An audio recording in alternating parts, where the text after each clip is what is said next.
चला, सर्व प्रकारच्या परीक्षांसाठी अत्यंत उपयुक्त असणारं सामान्य ज्ञान.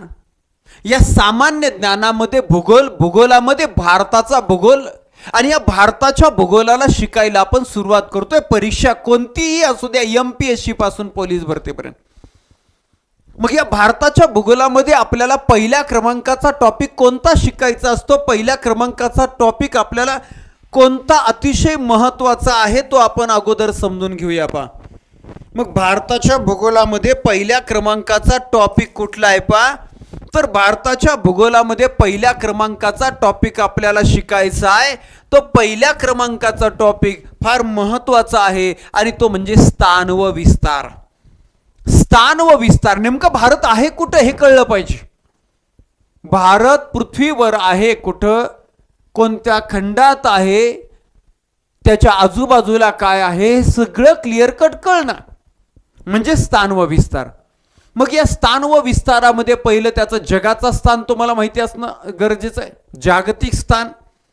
त्यानंतर दुसऱ्या क्रमांकाला त्याचा अक्षवृत्तीय विस्तार, तिसऱ्या क्रमांकाला त्याचा रेखावृत्तीय विस्तार, चौथ्या क्रमांकाला त्याचा विस्तार म्हणजे क्षेत्रफळ, दक्षिणोत्तर लांबी वगैरे वगैरे या सगळ्या गोष्टी.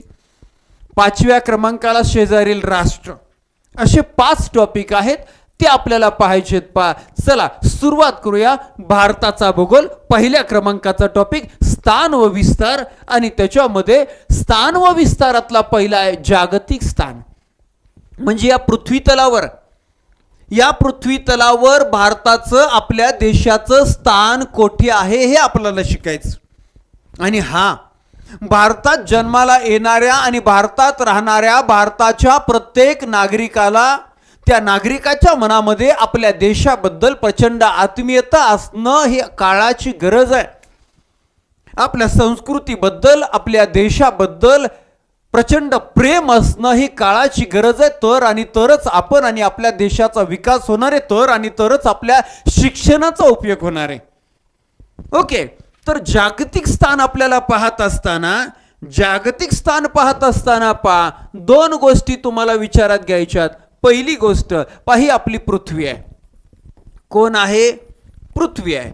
पृथ्वीवर काढलेल्या आडव्या काल्पनिक रेषांना अक्षरवृत्त म्हणतात, आणि त्यात मधोमधून काढलेलं जे अक्षरवृत्त आहे त्याला म्हणतात विषुववृत्त.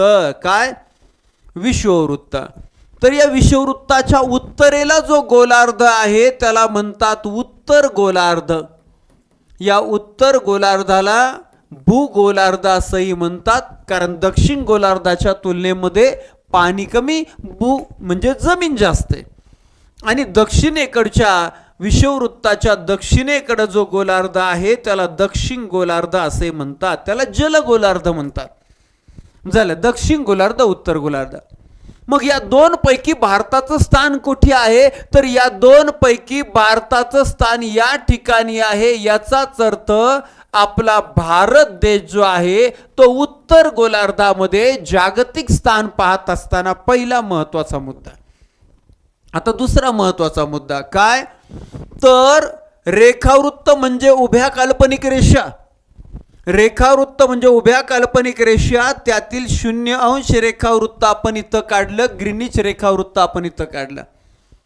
आणि मग याचा विचार केला तर या रेखावृत्ताचा आपण जर विचार केला तर इकडे आहे पूर्व गोलार्ध. काय? सॉरी, इकडच्या बाजूला पश्चिम गोलार्ध. पश्चिम गोलार्ध. ओके. आणि इकडे आहे पूर्व गोलार्ध. पूर्व गोलार्धाकडे सूर्य इकडे उगवतोय ना, पूर्व गोलार्ध. झाला. मग रेखावृत्ताच्या दृष्टिकोनातून भारत कोणत्या गोलार्धामध्ये आहे? तर पूर्व गोलार्धामध्ये. अक्षवृत्ताच्या दृष्टिकोनातून भारत कोणत्या गोलार्धामध्ये आहे? तर भारत उत्तर गोलार्धामध्ये. दोन्ही विधान क्लिअर. आता तुम्हाला दोन्ही अक्षवृत्त आणि रेखावृत्ताचा विचार करायचा आहे, आणि मग भारत कोणत्या गोलार्धामध्ये हे सांगत असताना पहा 4 भाग इथं तयार झालेत. तर त्या 4 भागापैकी हा जो भाग आहे याला म्हणतात वायव्य गोलार्ध. वायव्य दिशा आहे ना इकडं, वायव्य गोलार्ध. इकडं ईशान्य. कोणता? हा जो गोलार्ध आहे इकडं लिहितोय ईशान्य गोलार्ध, ईशान्य गोलार्ध. त्याच्यानंतर इथं कोणता आहे, आग्नेय गोलार्ध, आग्नेय गोलार्ध उपदिशांचा विचार करून. आणि इकडचा जो आहे नैऋत्य गोलार्ध, नैऋत्य गोलार्ध. अशा रीतीनं 4 असेही वर्गीकरण गोलार्धाचे. आणि मग भारत कुठे आहे, अक्षरवृत्त आणि रेखावृत्त या दोन्हींचा विचार करता भारत उत्तर पूर्व गोलार्धामध्ये, कुठं, उत्तर पूर्व गोलार्धामध्ये आहे. कशाचा विचार करता, क्रमाने आलं पाहिजे, अनुक्रमाने, अक्षरवृत्त व रेखावृत्ताचा विचार करता. जर असं आलं ना रेखावृत्त व अक्षरवृत्ताचा विचार करता तर मग उलट होईल, पूर्व उत्तर. पण अक्षरवृत्त व रेखावृत्ताचा विचार करता उत्तर पूर्व गोलार्ध म्हणजेच ईशान्य गोलार्ध. उत्तर पूर्व गोलार्ध म्हणजेच काय, पहा, हा उत्तरेकडचा आणि पूर्वेकडचा भाग म्हणजेच ईशान्य गोलार्ध. हा प्रश्न एका परीक्षेला आला, अजूनपर्यंत स्पर्धा परीक्षेच्या कोणत्या पुस्तकात नाही. फसले सगळे. म्हणले ईशान्य गोलार्ध कुठं असतोय, नसतोय. अरे असतोय ना सोन्या, इथं याच्यासाठी शेळके मास्टरमाइंड अकॅडमी मध्ये कोर्स जॉईन कर, तेव्हा कळणार आहे. झालं.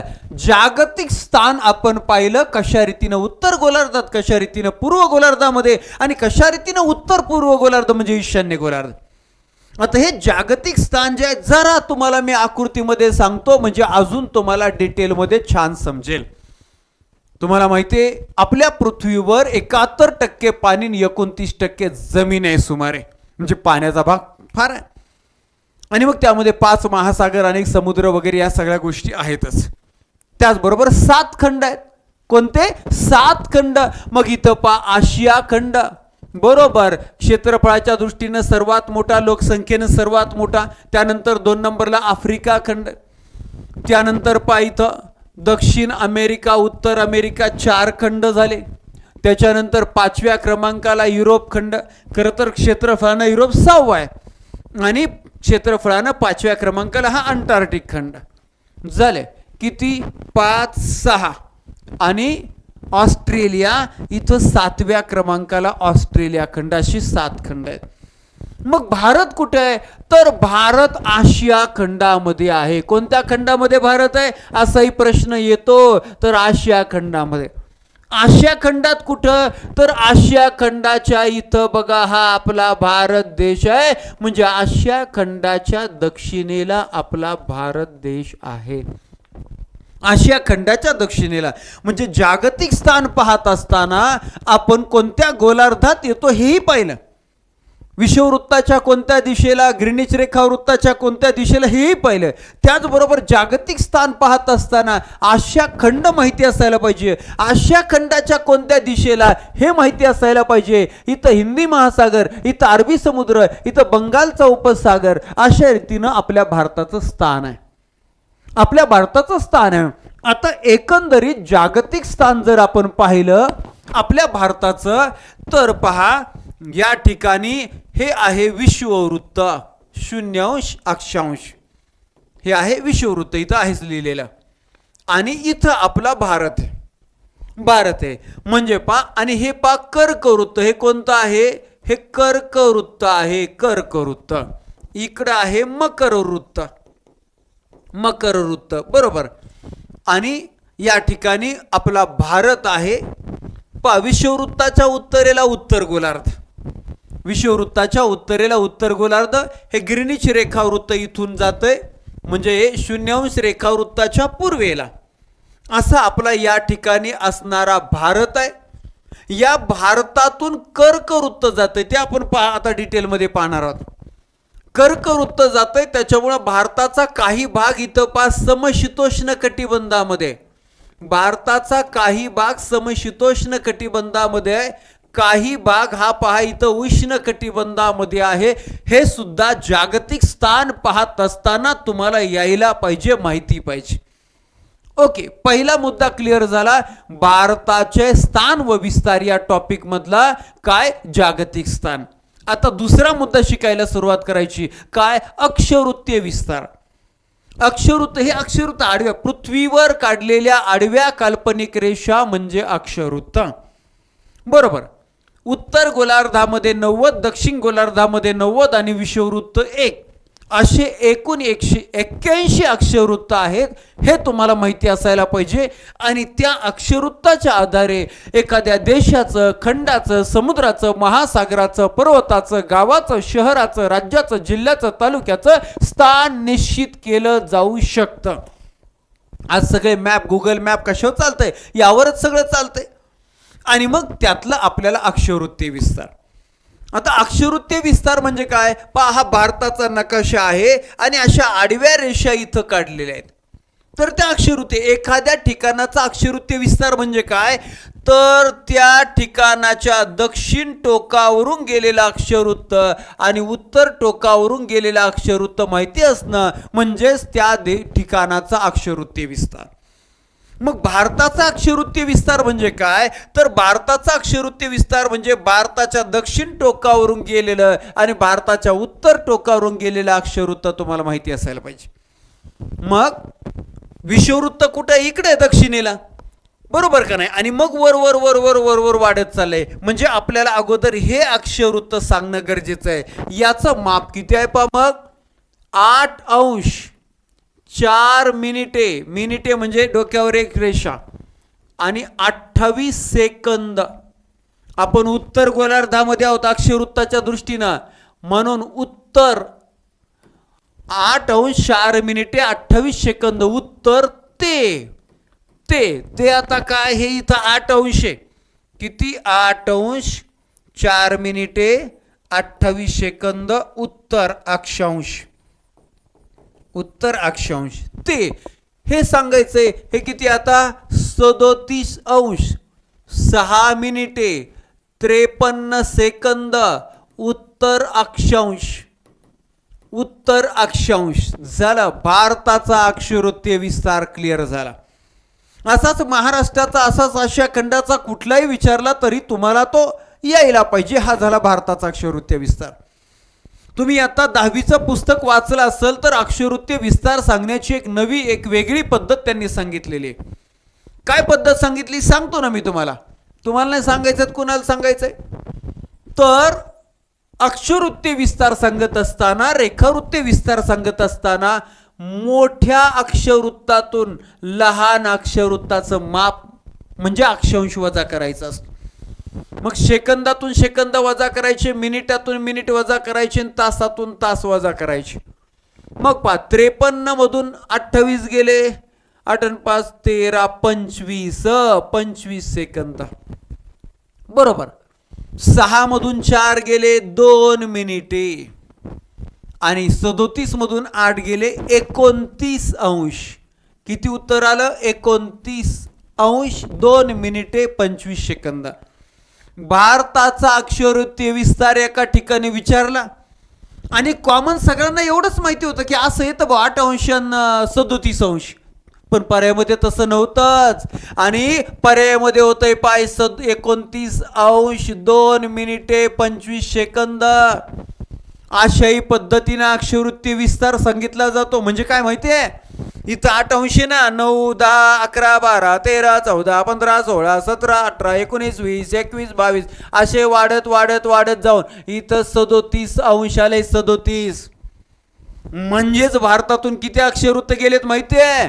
म्हणजे इथं पहा 29 राऊंड फिगर प्रश्न विचारला जातो. भारतातून एकूण किती अक्षरवृत्त गेलेत? तर सुमारे 30 अक्षरवृत्त गेले. 30. आता ॲक्युरेट म्हटलं तर 29. पण आपल्याला राऊंड फिगरची सवय असते. सुमारे सामान्य ज्ञानामध्ये सुमारेचा आकडा बऱ्याच ठिकाणी येत असतो. बऱ्याच ठिकाणी येत असतो. मग पहा ना, 2 अक्षरवृत्तांच्या दरम्यान या अक्षरवृत्ताचा फरक कशासाठी कामाला येतो माहिती आहे? 2 अक्षरवृत्तांच्या दरम्यान 111 किलोमीटरचं अंतर असतं. तर 29 अक्षरवृत्तांच्या दरम्यान किती? 29 अक्षरवृत्त आहेत ना हे सगळे.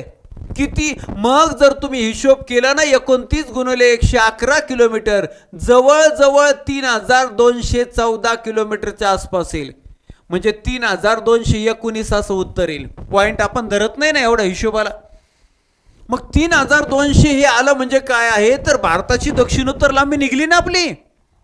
भारताची दक्षिणोत्तर लांबी म्हणजेच भारताचा अक्षरवृत्तीय विस्तार. बरोबर. आता आपण दोन्ही टोकाचं अक्षरवृत्त पाहिलेत, दोन्ही टोकाचे अक्षरवृत्त पाहिलेत आणि देशातून किती अक्षरवृत्त गेले हे सुद्धा पाहिले. पण कोणत्या दोन टोकावरून गेले हे बी माहिती पाहिजे. याचाच अर्थ काय, पुढचा महत्वाचा मुद्दा आपल्याला पाहायचा आहे. काय, भारताचे अति उत्तरेकडील, भारताचे अति उत्तरेकडील टोक कोणते, अति उत्तरेकडचं टोक कोणतं. तर भारताचं अति उत्तरेकडचं एक तर पहिले कुठं, हे काय इथं जायचं आपल्याला, हे आता अति उत्तरेकडचं. सुरुवातीला म्हणजे जुने पुस्तक असतील तर तुम्ही काश्मीर म्हणाल, काश्मीर.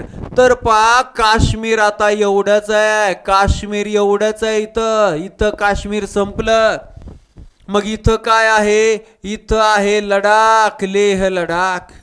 मग लडाख मधलं मग पा भारताचं अति उत्तरेकडचं टोक पाहत असताना लडाख नावाच्या केंद्रशासित प्रदेशात जावं लागतं आणि मग ते ठिकाण शोधावं लागतं. त्याचं नाव आहे दफदार.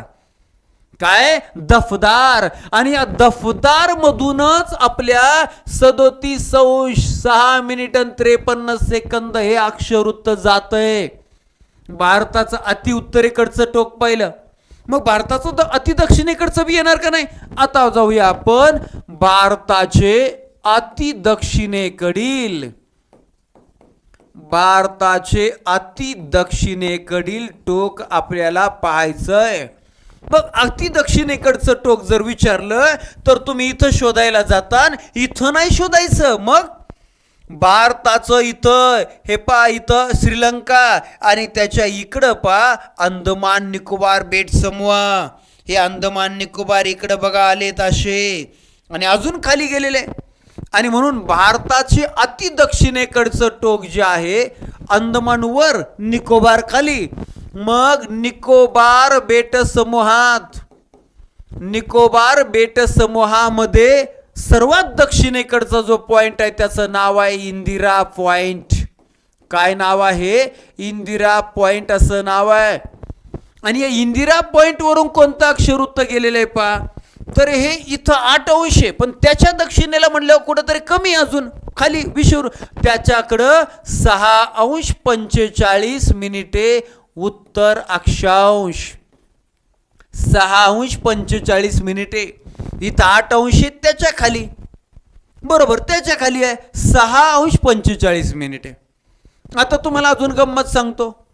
हे अंदमान, हे निकोबार असं म्हणलं, इथं आहे इंदिरा पॉइंट 6°45'. यांच्या दोन्हींच्या मधून जाते 10°, त्याला म्हणतात 10 अक्षांश काढी अंदमान निकोबारच्या दरम्यान. ते पुढं सांगणारे, शिकवणारे. तर अक्षरवृत्तावर खूप मोठा खेळ आहे आणि त्याच्यामुळे हे समजून घेणं गरजेचं आहे. पण मग इथं आपल्याला जर असा प्रश्न विचारला, कसा प्रश्न, भारताच्या मुख्य भूमीचे, भारताच्या मुख्य भूमीचे अति दक्षिणेकडील टोक कोणते, भारताच्या मुख्य भूमीचे अति दक्षिणेकडचं टोक. आता भारताच्या मुख्य भूमीचं अति दक्षिणेकडचं, आता इथं मुख्य भूमी आली, बेट नाही आता. मग इथं या ठिकाणी कोणतं राज्य आहे, या ठिकाणी राज्य आहे तमिळनाडू. तमिळनाडू राज्य आहे. तमिळनाडू राज्यामध्ये जिल्हा आहे कन्याकुमारी. फेमस आहे म्हणून जिल्हा बिल्ला सांगतोय, नाही तर डायरेक्ट आपण ठिकाण सांगितलं असतं केप कामोरीन, केप कामोरीन. आणि या केप कामोरीन नावाच्या ठिकाणावरूनच हे 8°4' उत्तर अक्षांश नावाचा अक्षरवृत्त जातंय. ओके, झालं. अक्षरवृत्तीय विस्तार आपण पाहतोय आपल्या भारताचा. आणि या भारताच्या अक्षरवृत्तीय विस्तार पाहत असताना या टोकावरून गेलेलं अक्षरवृत्त, या टोकावरून गेलेलं अक्षरवृत्त पाहिलं, त्यांच्या वजाबाकीतून हे नव्यान पद्धतीचं अक्षरवृत्तीय विस्ताराला राऊंड फिगर 30 अक्षरवृत्त आपल्याला सापडले. त्याच्यानंतर दोन्ही टोकं आपण पाहिले, उत्तरेकडचे टोकं, दक्षिणेकडचे टोकं. भारताच्या दक्षिणेकडच्या टोकांचे दोन प्रकार आहेत. मुख्य भूमीचं म्हणाल तर तमिळनाडू राज्यामध्ये हे ठिकाण इथं, आणि भारताचा अति दक्षिणेकडचं टोक जे आहे, भारताची मालकी अंदमान निकोबार म्हणजे अजून दक्षिणेकडे आहे, इंदिरा पॉइंट. आता आपण दोन्ही टोकं पाहिले. मग जर आपण दोन्ही टोकं पाहिले, अक्षरवृत्तीय विस्तार पाहत असताना मग दोन्ही टोकं पाहिले तर या दोन्ही टोकांमधलं अंतर माहिती असायला पाहिजे. दोन्ही टोकांमधलं अंतर म्हणजे काय, तर भारताची दक्षिणोत्तर लांबी. काय, भारताची दक्षिणोत्तर लांबी किती आहे? भारताची दक्षिणोत्तर लांबी मग अशी सांगितली होती 3214 किलोमीटर. भारताची दक्षिणोत्तर लांबी 3214 किलोमीटर आहे. महाराष्ट्राची वेगळी आहे, महाराष्ट्राची नाही चालली, महाराष्ट्राची 750 आणि इथं ही 3214 किलोमीटर. बरं, दक्षिणोत्तर लांबी झाली. आता एखाद्या देशाचा असा दक्षिणोत्तर विस्तार आपल्या भारत देशाचा जास्त आहे, कारण पूर्व पश्चिम 2933 आहे. मग दक्षिणोत्तर विस्तार जास्त असेल तर काय होतं, म्हणजे अक्षरवृत्तीय विस्तार जास्त असल्यामुळे काय होतं, तर आपल्या भारतामध्ये तापमानात फरक आढळतो. पाना, इथं समशीतोष्ण कटिबंध आहे, इकडं उष्ण कटिबंध आहे, इकडं फार थंडी आहे हिमालयामध्ये. जसजसं दक्षिणेकडे जावं, आहार पोशाख सगळं बदलतं, कारण वरती कपडे घालणारे थंड. आत्ताच्या थंडीसारखे अजून काही लोक पारुशेच बसले बघा, आता आपल्याकडे आंघोळ नाही केली तर जरा काहीतरी निगेटिव्ह मानलं जातं, नकारात्मक. पण शीतकटिबंधामधले इंग्लंडमधले लोक महिना आंघोळ्या करीत नाही, नुसते दारू आणि ते शीत थंड आहे. बरं, तापमानात फरक आहे याच्यामुळेच. वरून महाराष्ट्रात आलं की पेहरावात, भाषेत, आहारात बदल होतो. महाराष्ट्रामध्ये मग महाराष्ट्र इथं आलं, या ठिकाणी आपण उष्ण कटिबंध आहे. मग आपल्याकडे साडी धोतर हे शास्त्रीय पोशाख आहे. आता आपण येडेत, इतरांची कॉपी करतो, जीन्सची पॅन्टीन कायनो बायनो घालतो. अगदी उन्हाळ्यामध्ये, भर उन्हाळ्यामध्ये 3 पीस 4 पीस गचंड आवळून नवरदेव लग्न करीत, टाय बांधून. बरोबर आहे की नाही? त्याच्या पुढे जाऊन तुम्हाला सांगायचंय, महाराष्ट्रामध्ये साडी धोतर, अजून दक्षिणेकडे गेले तर लुंगी डान्स आहे की नाही. म्हणजे पेहराव हा तापमानाच्या परिणामामुळे तयार झालेला आहे. तापमानात फरक आहे. अगदी त्याचबरोबर पर्जन्यमानामध्ये सुद्धा फरक आहे, म्हणजे पावसाच्या प्रमाणात सुद्धा फरक आढळतो. पावसाच्या प्रमाणातच नाही तर दिनमान आणि रात्रमानात फरक आहे. आता दिनमान आणि रात्रमानात फरक म्हणजे काय, तर तुम्हाला याचं उदाहरण सांगतो. या ठिकाणी जाऊया आता आपण भारताच्या दक्षिण टोकाला. म्हणजेच भारताचं दक्षिण टोक कोणतं आहे, केप कामोरीन.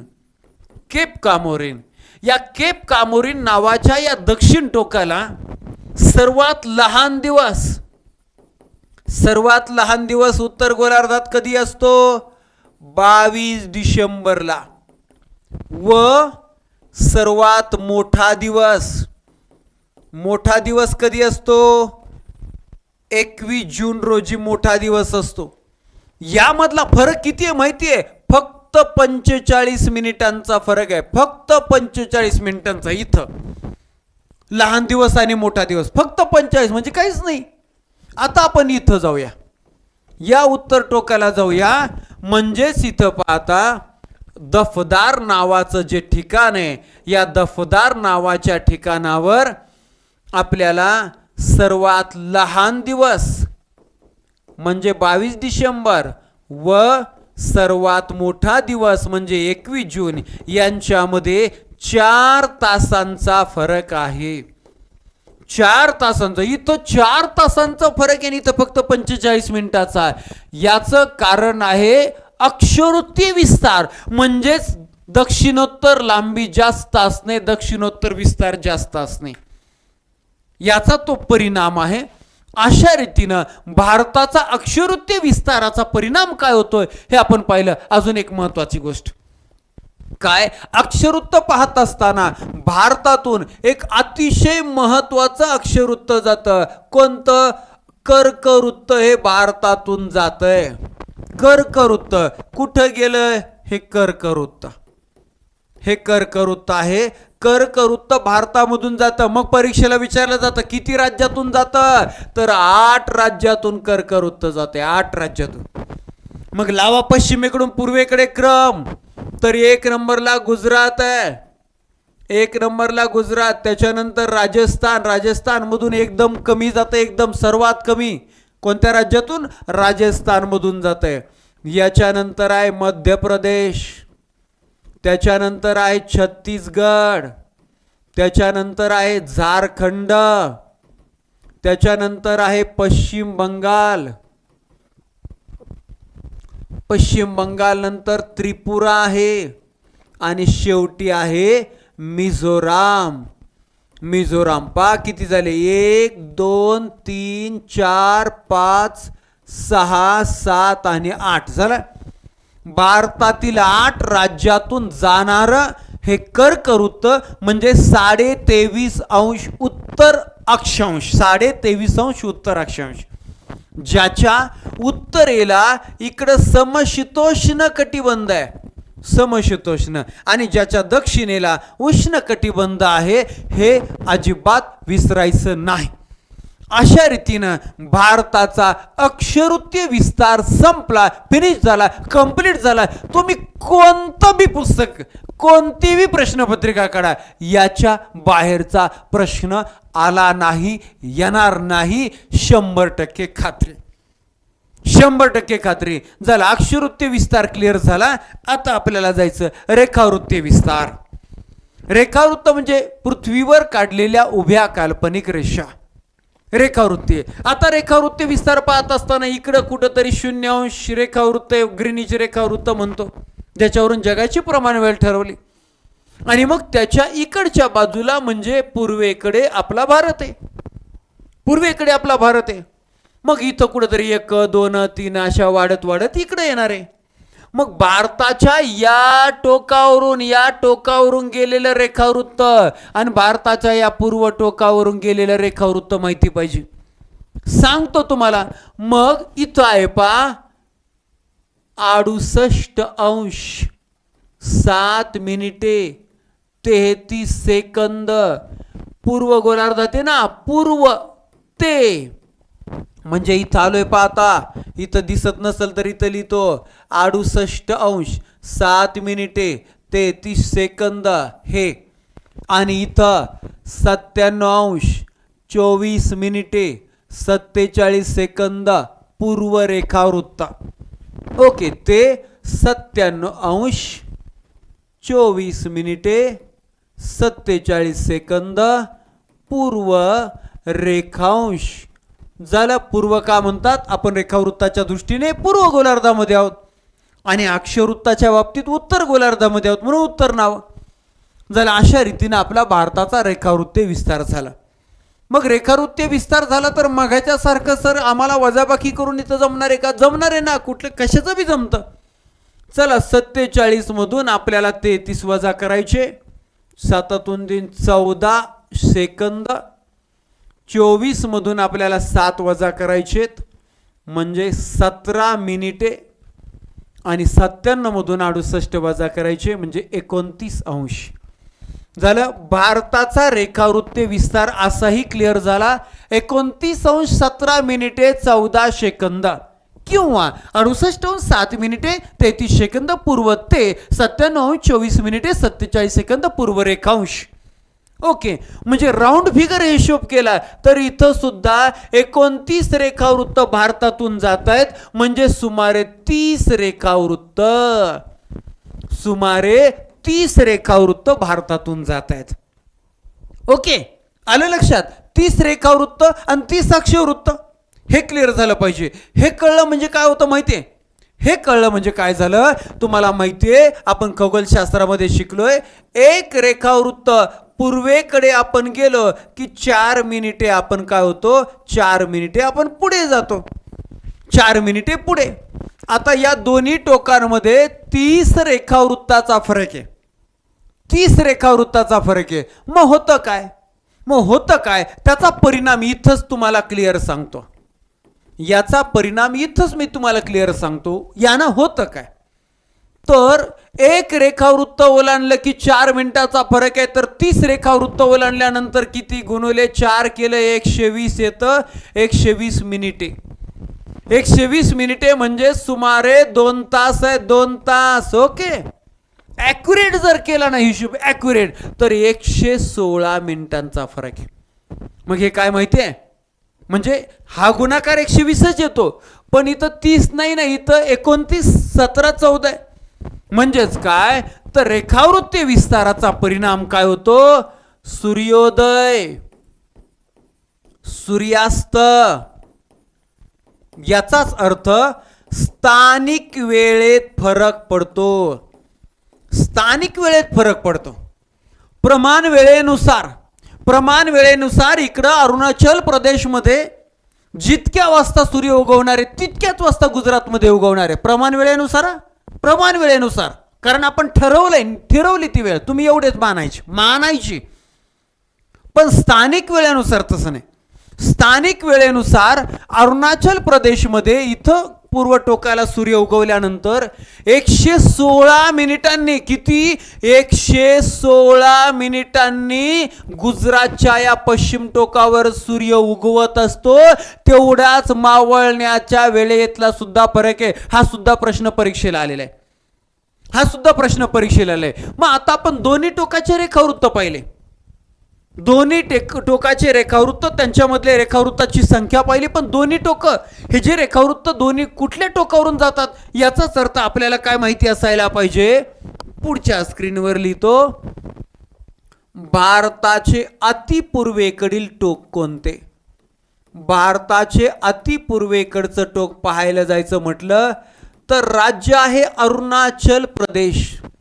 कुठं, इथं अरुणाचल प्रदेश राज्य आहे, अरुणाचल प्रदेश. ओके, आणि त्यामधलं ठिकाण कोणतं आहे, तर त्यामधलं ठिकाण आहे किबिथू नावाचं ठिकाण आहे अतिपूर्वेकडचं. बरं, आता अतिपश्चिमेकडचं पाहूया. इथलं भारताचे अतिपश्चिमेकडील ठिकाण, अतिपश्चिमेकडील टोक कोणतं आहे, तर आपल्याला गुजरातला जावं लागतं. सर खाडीमध्ये घुअर मोठा नावाचं ठिकाण आहे, घुअर मोठा. ओके, तुम्ही हिंदी माध्यमाची पुस्तकं वाचत असाल तर गोहार मोती असंही तिथं दिसेल. गोहार मोती नाही, घुअर मोठा नावाचं सर खाडी नावाची खाडी गुजरातमध्ये, आणि ते ठिकाण आहे. आणि या दोन्हीमध्ये सूर्योदय सूर्यास्त म्हणजे स्थानिक वेळेमध्ये कितीचा फरक आहे, 116 मिनिटाचा, म्हणजे राऊंड फिगर 2 तासाचा. स्थानिक वेळेत म्हणजे सूर्योदय सूर्यास्त काय बी असते. ओके, स्थानिक वेळ क्लिअर झाली. आणि मग काय केलं, एवढं जर इथं 2 तासाचा, इथं 2 तासाचा, मग यांनी काय ठरलं की जाऊ द्या भाऊ, इकडं दोघांच्या वेळा मोजायलाच नको, सरासरी घेऊ, सरासरी मधली रेषा. मग यांच्या दोघांच्या मध्ये किती वाजत आहेत, याला 15 रुपये सापडले, याला 5 रुपये सापडले. हा म्हणतोय माझ्याकडे लईच कमी, हा म्हणतोय बरं चाललंय. पण बघणाऱ्याला म्हटलं नाही गड्या, नाही तसं नाही, मग सरासरी घ्यायची. तू 5 रुपये याला दे, तू 5 रुपये याच्याकडून घे, 10 सरासरी झाली. याच्याकडे 10, याच्याकडे 10. तसे मधलं अंतर इथं घेतला. मग मधलं अंतर म्हणजे काय, यानं 1 तास पुढे यायचं आणि यानं 1 तास मागे यायचं. ही मांडली, इथं जेवढे वाजले असतील तेवढे साऱ्या भारतातल्या लोकांनी तेवढेच वाजले मानायचं, तेवढेच, संपला विषय, तेवढेच वाजले मानायचं. आणि मग तेवढेच वाजले मानायचं म्हणजे ही वेळ प्रमाण वेळ आहे. मग पुढचा मुद्दा आहे, भारताची प्रमाण वेळ ही कोणत्या रेखावृत्तावरून ठरवली, 82° 30 मिनिटे, म्हणजेच 82.5° पूर्व रेखावृत्तावरून ठरवली. 82.5° पूर्व रेखावृत्तावरून. जी रेषा जागतिक प्रमाण वेळेच्या 5 तास 30 मिनिटांनी पुढे आहे, 5.5 तासांनी भारताची प्रमाण वेळ पुढे आहे. म्हणजेच इंग्लंडमध्ये जर 12 वाजलेले, दुपारचे 12 वाजलेले आहेत, त्याला 12 AM म्हणतात, 12 वाजून 1 झाले की मग PM झाला.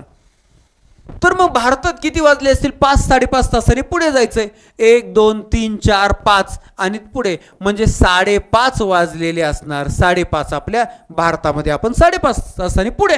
हे तुमच्या लक्षात यायला पाहिजे. अशा रीतीनं भारताचा रेखावृत्त विस्तार पाहत असताना आपण दोन्ही टोकाचे रेखावृत्त पाहिले. दोन्ही टोकाचे रेखावृत्त पाहिल्यानंतर भारतातून किती रेखावृत्त गेले हे पाहिले. त्याचबरोबर त्याचा काय परिणाम होतो हे समजून घेतलं. त्याचबरोबर हे दोन्ही रेखावृत्त कोणत्या ठिकाणावरून कोणत्या राज्यातून गेले ते राज्याची नावं पाहिले. मग एवढं सगळं पाहिलं तर त्यांच्यातलं अंतर माहिती असायला पाहिजे. म्हणजेच भारताची पूर्व पश्चिम लांबी किती आहे हे माहिती असायला पाहिजे. भारताची पूर्व पश्चिम लांबी किती आहे? भारताची पूर्व पश्चिम लांबी 2933 किलोमीटर. म्हणजे भारताची दक्षिणोत्तर लांबी 3214 किलोमीटर जास्त आहे आणि भारताची पूर्व पश्चिम थोडी कमी आहे. 2933 किलोमीटर एवढी भारताची पूर्व पश्चिम लांबी आहे. ओके, झालं. रेखावृत्तीय विस्तार. रेखावृत्तीय विस्तारावर जेव्हा प्रश्न येईल तेव्हा तुम्हाला याच्या बाहेरचा प्रश्न नाही. बस एवढं संपलं. एवढं क्लिअर केलं की UPSC पासून कोणती बी परीक्षा द्या, पैकीच्या पैकी मार्क आहेत पा, आउट ऑफ मार्क्स. आणि मला वाटतं हे तुमच्या चांगलं डोक्यात बसले असणार आहे, कारण आपण खगोलशास्त्रामध्ये अक्षवृत्त रेखावृत्त या संकल्पना बेसिक क्लिअर करून घेतलेल्या आहे, क्लिअर केल्या, त्याच्यामुळे त्याला आपल्याला अडचणच नाही. आता आपल्याला भारताचा स्थान व विस्तार या टॉपिकमध्ये विस्तार नावाचा टॉपिक समजून घ्यायचा. हा टॉपिक समजून घेऊ आणि मग शेवटचा जो असणार आहे 5व्या क्रमांकाचा शेजारील राष्ट्र, तो मोठा आहे, तो पुढच्या लेक्चरला पाहू. विस्तार. मग विस्तार, पहिली गोष्ट भारताचा आकार कसा आहे? भारताचा आकार आहे सुमारे त्रिकोणी. त्रिकोणी. महाराष्ट्राचा सुद्धा त्रिकोणीच आहे, भारताचा बी त्रिकोणी आहे, लक्षात राहू द्या. ओके, याच्या पुढे मग भारताचं क्षेत्रफळ किती आहे? भारताचं क्षेत्रफळ 32,87,263 चौरस किलोमीटर एवढं भारताचं क्षेत्रफळ आहे. 32,87,263 चौरस किलोमीटर. त्यानं संपूर्ण जमिनीच्या, म्हणजे आपल्या पृथ्वीवर जेवढी जमीन आहे त्या जमिनीच्या 2.41% भाग व्यापलेला आहे जमिनीच्या. आणि संपूर्ण पृथ्वीचा विचार केला तर 0.57% भाग व्यापलेला आहे. आपल्याला नेहमी विचारलं जातं पृथ्वीच्या क्षेत्रफळाच्या किती टक्के भाग भारताने व्यापला आहे, तर एकूण नाही, त्या बहुतांशी आत्तापर्यंत 100% वेळा 2.4 पर्याय आलेला आहे. का? कारण फक्त जमिनीचा विचार करून हे प्रमाण सांगितलं जातं. बरं, क्षेत्रफळ पाहिलं. भारताचा क्षेत्रफळाच्या दृष्टीने कितवा क्रमांक लागतो? 7वा क्रमांक. 7वा कसा हो? पहिले 6 कोण आहेत सांगतो ना तुम्हाला. 1 नंबरला रशिया, आपला मित्र, आत्ता चालू होते रशियाचे अध्यक्ष, बरोबर, रशिया. त्याच्यानंतर मग कॅनडा, त्याच्यानंतर आपला शेजारी आणि भामटा शत्रू चायना. रशिया, कॅनडा, चीन. याच्यानंतर भारताचा खोटा मित्र, फसवा मित्र अमेरिका. अमेरिका पाकिस्तानचा वापर करून त्याचं मार्केट चालवतो, बाकी काहीच नाही. अमेरिका. 5व्या क्रमांकाला आहे ब्राझील. ब्राझील. 6व्या क्रमांकाला आहे ऑस्ट्रेलिया. ऑस्ट्रेलिया. आणि मग 7वा क्रमांक आपल्या भारताचा लागतो. क्षेत्रफळाच्या दृष्टीनं 7वा क्रमांक आपल्या भारताचा लागतो. झालं की नाही? क्षेत्रफळ पाहिलं, क्रमांक पाहिला, क्षेत्रफळाच्या दृष्टीनं किती टक्के भाग आपण व्यापलाय हे सुद्धा आपण पाहिलं. विस्तार पाहत असताना अजून एक महत्त्वाचा मुद्दा की भारताला लाभलेली भूसीमा किती. भारताला एकूण 15,200 किलोमीटरची भूसीमा लाभलेली आहे. 15,200, जी 7 देशांशी संलग्न आहे. 7 देशांशी. सर्वात जास्त बांगलादेश, सर्वात कमी अफगाणिस्तान. पुढच्या टॉपिकमध्ये ते डिटेल पाहिजे. सर्वात कमी अफगाणिस्तान 106 किलोमीटर. त्या दिवशी मोजून आलो अफगाणिस्तान. आता मैत्री झाली ना अफगाणिस्तान. शत्रूचा शत्रू म्हणजे मित्र, पाकिस्तानचा शत्रू, बलुचिस्तान, अफगाणिस्तान सुरू झालं. अशा रीतीनं शत्रूमध्ये विष टाकायचं काम सध्या जगभरामध्ये चालू आहे. जगभरामध्ये झालं. आणि सर्वात जास्त म्हणजे बांगलादेश जे आहे 4096 किलोमीटर. उद्याच्या टॉपिकमध्ये डिटेल सांगणारच. भूसीमा. आणि त्याच्यानंतर भारताला लाभलेली जलसीमा. जलसीमेचे 2 प्रकार लक्षात ठेवायचे. त्याच्यामध्ये आहे एकूण जलसीमा जी आहे, एकूण म्हणजे बेटांची पण आणि ही पण. आता ही म्हणजे 9 राज्य त्याच्यामध्ये येणार आहे.